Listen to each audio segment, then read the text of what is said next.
Kalita alpine জনগোষ্ঠীৰ সন্মিলনৰ আহ্বানত কলিতা জনগোষ্ঠীৰ জনজাতিকৰণ আৰু ষষ্ঠ অনুসূচিত অন্তৰ্ভুক্তিৰ দাবীত নলবাৰী চৰকাৰী গৰ্ডন স্কুল খেলপথাৰৰ পৰা জোৰ সমালোচনা আৰম্ভ কৰি নলবাৰীৰ ৰাজপথত শতাধিক লোকে উত্তাল কৰি তোলে সমগ্ৰ পৰিৱেশ।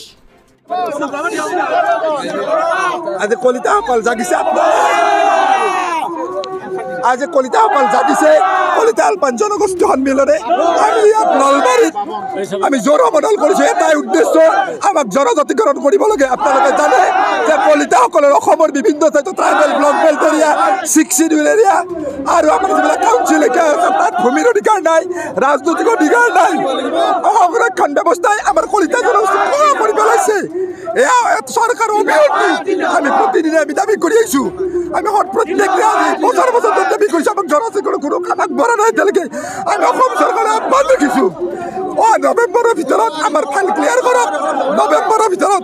আৰু ভাৰত চৰকাৰে আমাক জনজাতিকৰণ কৰি দিয়াৰ ব্যৱস্থা কৰক। আমাৰ ল'ৰা ছোৱালী 90% পোৱাৰ পিছতো আমাৰ ল'ৰা ছোৱালী সুবিধা নাপায়, ভাল কলেজত পঢ়িব নাপায়। আমি কি দুখ কৰিলোঁ? বছৰ বছৰ ধৰি আমি অসমত বসবাস কৰি আছোঁ। 70 লাখ কলিতা আমি বছৰ বছৰ ধৰি বাস কৰি আছোঁ। অসমৰ আটাইতকৈ পুৰণা অধিবাসী কলিতাসকল। তৎসত্ত্বেও আমাক জনজাতিকৰণ অকল মাত্ৰ 6 জনগোষ্ঠীকৰণৰ কথা আহি আছে। আমাৰ স্পষ্ট কথা, অকল 6 জনগোষ্ঠী নহয়, 7 জনগোষ্ঠী হ'ব লাগিব। কলিতাসকলক লগত ৰাখিব লাগিব। হয়, আৰক্ষী বাধা কৈছে। আমি অসম চৰকাৰক আমি ধিক্কাৰ দিছোঁ, পুলিচক ধিক্কাৰ দিছোঁ। আমাক যাব দিব লাগে। আমি ন্যায় সংগতভাৱে গণতান্ত্ৰিকভাৱে সংগ্ৰাম কৰিছোঁ।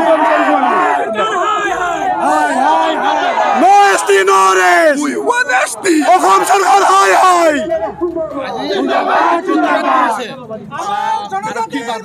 আচলতে আমি অসমত আচলতে আমি আদিম ভূমিপুত্ৰ, আমি খিলঞ্জীয়া মানুহ। আমি আশা ৰাখিছিলোঁ যে বিজেপি চৰকাৰে খিলঞ্জীয়াৰ অস্তিত্ব ৰক্ষা কৰিব, কিন্তু আমি 9 বছৰ দেখিলোঁ এই বিজেপি চৰকাৰে খিলঞ্জীয়াৰ অস্তিত্ব ৰক্ষাৰ বাবে কোনো কাম কৰা নাই। বৰং খিলঞ্জীয়াসকলক মাধৱৰ দিয়াৰ বাবে কিছু আইন প্ৰণয়ন কৰিছে, যাৰ বাবে আমি কলিতাসকলে বঞ্চিত হ'ব লগা হৈছে। আমি আশা ৰাখিছোঁ অসম চৰকাৰক আমি সকীয়াই দিব বিচাৰিছোঁ। অনতি পলমে আমাৰ লগত আলোচনা বহক আৰু আমাৰ যি দাবী এই দাবী পূৰণ কৰিব লাগিব। অসমৰ বিভিন্ন ঠাইত আমাৰ যি মাটিৰ অধিকাৰ নাই, আমাৰ মাটিৰ অধিকাৰ দিব লাগিব। শিক্ষাৰ ক্ষেত্ৰত 18% আমাক সংৰক্ষণৰ ব্যৱস্থা কৰিব লাগিব। আৰু যদি নকৰে এইখন চৰকাৰে, বিজেপি চৰকাৰে 26ত ভুগিব লাগিব। আজি আমাৰ থানা চকলৈকে আছিল, কিন্তু পুলিচ প্ৰশাসনে আমাক অন্যায়ভাৱে আমাৰ ইয়াত বন্ধ কৰিছে। এইটো নীতিৰ বিৰুদ্ধ কথা, গণতন্ত্ৰৰ এটা নীতিৰ বিৰুদ্ধ কথা। আমি কোনো গণ্ডগোল কৰিব হোৱা নাছিলোঁ। আমাৰ প্ৰতিবাদ আমি সাব্যস্ত কৰিবলৈ আহিছিলোঁ, কিন্তু অসম পুলিচে আমাক ইয়াতে আবদ্ধ কৰি ৰাখিছে। আমি ধিক্কাৰ দিছোঁ অসম পুলিচক। নলবাৰীৰ পৰা ভৱজিৎ বৰ্মনৰ ৰিপৰ্ট, অমৃত নিউজ 24/7।